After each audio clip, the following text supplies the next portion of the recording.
Hello, and welcome to our final group project presentation for the vehicle price prediction analysis. Our team set out to explore how we could use both traditional machine learning techniques and modern generative AI tools to better understand vehicle pricing trends. With a data set that includes structured and unstructured data, we aim to combine data science and NLP to develop a predictive and understandable solution. The data set we worked with contains a mix of numeric features like vehicle year, mileage, number of cylinders and doors, and textual data like vehicle name, model, and a freeform description. This mirrors what you'd find on platforms similar to Craigslist or AutoTrader. Its real-world applicability made it an ideal choice. Before modeling, we explored and cleaned the data, ensuring consistency and removing nulls and duplicates. This preparation laid the groundwork for more advanced techniques later. The main business questions we tackled were, can we use these features to accurately classify a vehicle into a low, medium, or high price category? What language and description influences pricing? And finally, can a generative AI tool like ChatGPT make those patterns more interpretable for non-technical users? These are questions that not just for sellers, but also for developers of automotive platforms.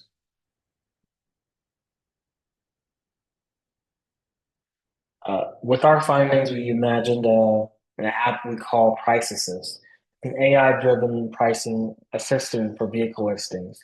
Users can input basic vehicle information and description and receive a price category prediction along with feedback on the platform. The app could even recommend phrasing based on keywords associated with higher pricing. This would help with users craft optimized listings, especially in competitive markets. For our text analysis and topic modeling, we worked with a bit over 1,000 records of unstructured vehicle descriptions in an Excel file. And we began the processing by using NLTK, which stands for Natural Language Toolkit.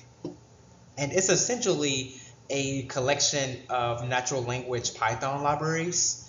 And this allows us to convert everything to lowercase, tokenize the data, remove punctuation, and overall clean the data and get it ready for the next step. So once we cleaned the data, we applied TF-IDF for measuring how important words are relative to the rest of the documents. And we use Count Vectorizer to convert the text into a format that machine learning models can interpret and understand. And then we created an LDA model to discover hidden themes in the text. And after testing different values, we selected 8 topics based on the coherence score. And this measures how interpretable the topics are. And as you can see in the graph on the right, the topic's coherence score increased up to 0.6247, and that's 8 topics. And we found clear themes in the LDA model like interior comfort, dealership promotions, driving features, and pricing breakdowns. And the code on the left shows how we actually built the LDA models and printed out the different topics and their coherence scores. So after creating that LDA model, we needed to see how generative AI tools like ChatGPT could help us accomplish the same outcome. So we gave ChatGPT the raw data and asked it to group the data into topics and give us insights. So similar to how we did the LDA model. And what we noticed is that ChatGPT made the themes more clear and understandable. And instead of raw keywords, we got clean labels like driving experience and features. And it also gave us explanations like focused on cameras, uh, heated elements and the colors. And the LDA model gave us specific technical keywords like black, system, heated, seats, package.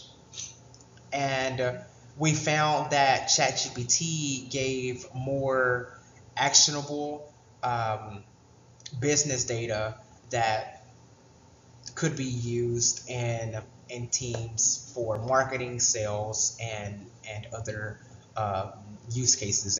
Hello, my name is Carlos Rocha, and in this part of the presentation, I'll be talking about the modeling approach that we took. We built several models to classify price categories, where we began with the logistic regression and random forest using only numeric features. Then we expanded it to using TF-IDF transform text data. Lastly, we then used, I don't know how you pronounce it exactly, but Keras to build a deep learning model. We made sure that we properly trained tested by splitting, scaling, and used evaluation metrics like accuracy and confusion matrices to compare the models.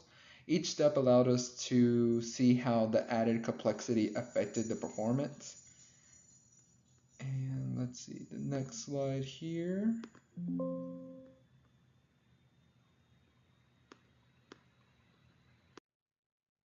And taking a look at the next slide, we are now looking at the model results. So looking at this, you could see that we were testing a logistic regression model only using the numeric data, which gave us a baseline accuracy of 55%. So following that, we went ahead and ran a random forest model, which improved the performance slightly. Not too much of an impact there, where you see 55 to 58%. Of course, this was only numeric only. Then we went ahead and we took a major jump, as you see on the logistic regression, when we introduced the text features. So in this, you could see both in the logistic and random forest, they both made a significant jump. You can see that the first one noticeably reached 67%, and 65. And then following that, you could see that in the deep learning model, we achieved about 70% accuracy. And this just helped solidify our hypothesis that using both structured and unstructured data gives us a better prediction than just using one type.